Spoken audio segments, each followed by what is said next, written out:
امریکہ کا جو صدر ہے ڈونلڈ ٹرمپ، اس نے یو اے ای اور سعودیہ کا ریسنٹلی جو وزٹ کیا وہاں پر،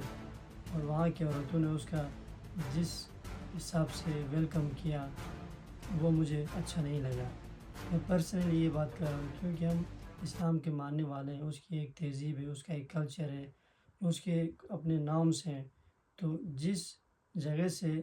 وہ جگہ جو اسلام کا مرکز رہا ہے ایک ٹائم میں اور ابھی بھی ہے، اور وہاں پر اس طرح اپنی تہذیب کو بھول کے، اپنے کلچر کو بھول کے جو ہے فوراً جو ایک وزیر اعظم ہو، صدر ہو، اس کا اس طرح استقبال کرنا، یہ ایک احساس کمتری کا جو ایک بڑی پہچان ہے پوری اسلام عالم کے لیے، ایک بڑا سوال ہے۔ ہم جس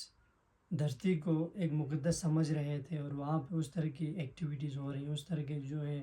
وہاں پہ جو ایک کلچر ابھی عام ہے، اور اس کے ساتھ آپ دیکھ رہے ہو کہ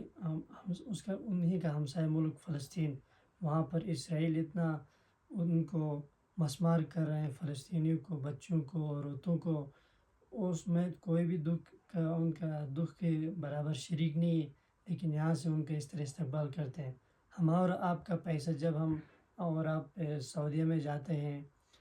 اس کے لیے خانہ کعبہ کی طواف کے لیے، زیارت کے لیے، حج کے لیے، وہیں پیسہ سعودیہ جو ہے اس کا امریکہ اور اس کے بارگیننگ ڈیلنگ ہوتی ہے، پھر امریکہ جو ہے اسرائیل کو دے دیتا ہے، پھر وہ ٹیکنالوجی دیتا ہے، ہتھیار دیتا ہے، اس کے ساتھ بہت ساری چیزیں، وہی پیسے جو ہمارا پیسہ استعمال ہو کے انڈائریکٹلی ہمارے بھائی بہن فلسطینیوں کو مارا جا رہا ہے، ان کے اوپر بم گرائے جاتے ہیں، ان کے گھروں کو مسمار کیا جاتا ہے، ان کے بچوں کو مارا جاتا ہے، لاکھوں کے حساب سے 80,000 تقریباً لاکھ کے قریب وہاں پہ ریسنٹلی فلسطین اور اسرائیل کے درمیان جو وار ہو گئی، وہاں پہ بچے، بوڑھے، عورتیں مارے گئے۔ ٹھیک ہے، تو اسلام کا ایک مرکز تھا ایک ٹائم میں، اور ابھی اس حساب سے وہاں پہ جو ایسی وہ کلچر اپنایا گیا ہے کہ ہم اور آپ سب کو سوچنے کا یہاں پہ ایک بہت بڑا مقام ہے۔ تو اس کے ساتھ ساتھ دیکھنے کی بات ہے کہ ہم مسلمان 57 ممالک جو ہے اس میں ارتھ میں ہمارا اتنا پاپولیشن ہے، 57 ممالک میں تقریباً 1.2 یا 3 بلین مسلم پاپولیشن ہے، لیکن ہماری کوئی آئیڈینٹی نہیں ہے۔ ہم اس حساب سے اگر ہم احساس کمتری کے شکار ہوں گے ورلڈ کے درمیان، تو پھر ہماری ایک تہذیب ہوگی، جو ایک تہذیب تھی، ایک ہمارا جو ماضی تھا، جو کہ آج ہم بھولتے آ رہے ہیں، ایک ثقافت تھا، ایک ان کی اپنی ویلیوز تھی، جو آج میں اور آپ سب بھولتے آ رہے ہیں۔ ہم ویسٹ کو اپناتے ہیں، انگریزوں کو اپناتے ہیں، ان کے کلچرز کو اپناتے ہیں، لیکن ہم اپنی آئیڈینٹی، ایک وقت تھا کہ پوری عالم اسلام میں اسلام کا پرچم جو تھا وہ سربلند تھا، وہ کس نے کروایا؟ میں اور آپ کے آقا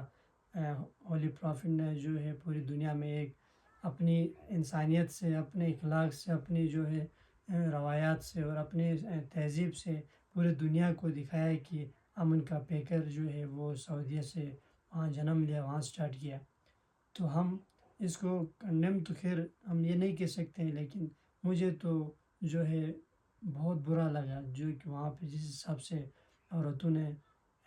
بال کھول کے جو ڈونلڈ ٹرمپ میں اس کا استقبال کیا، اور ان کے قطر اور سعودیہ میں جو آپ نے دیکھا ہوگا سوشل میڈیا میں بڑی ڈیلز ہو گئی امریکہ کے ساتھ، قطر کے ساتھ جو 1.2 ٹریلین کی جو ٹریٹیز معاہدے سائن ہو گئے ٹیکنالوجی کے اوپر، انرجی کے اوپر، لیکن ہم یہاں پہ مسلمان ایسے امریکہ مرد آباد کہتے ہیں اور اسرائیل مرد آباد کہتے ہیں، وہ اپنا کام وہاں چلا لیتے ہیں مختلف طریقے سے۔ تو ہم سب کو بھی، ہمیں بھی یہ سوچنا چاہیے کہ ہمیں بھی، اگر ہم چاہ رہے ہیں کہ اسلام کا پرچم دوبارہ سے بلند ہو دنیا میں، ہم سب کو اپنے بچوں کو بیسک جو تعلیم ہے، ٹیکنالوجی میں، کمپیوٹر سائنس میں، اخلاقیات میں، ان کو دینے میں کوئی کسر نہیں چھوڑنا چاہے۔ تو آج کی جو جنگ ہے تلواروں سے نہیں ہے، آج کی جو جنگ ہے وہ ہے صرف اور صرف علم کی جنگ ہے، ٹیکنالوجی کی جنگ ہے، سیاست، اکانومی کی جنگ ہے۔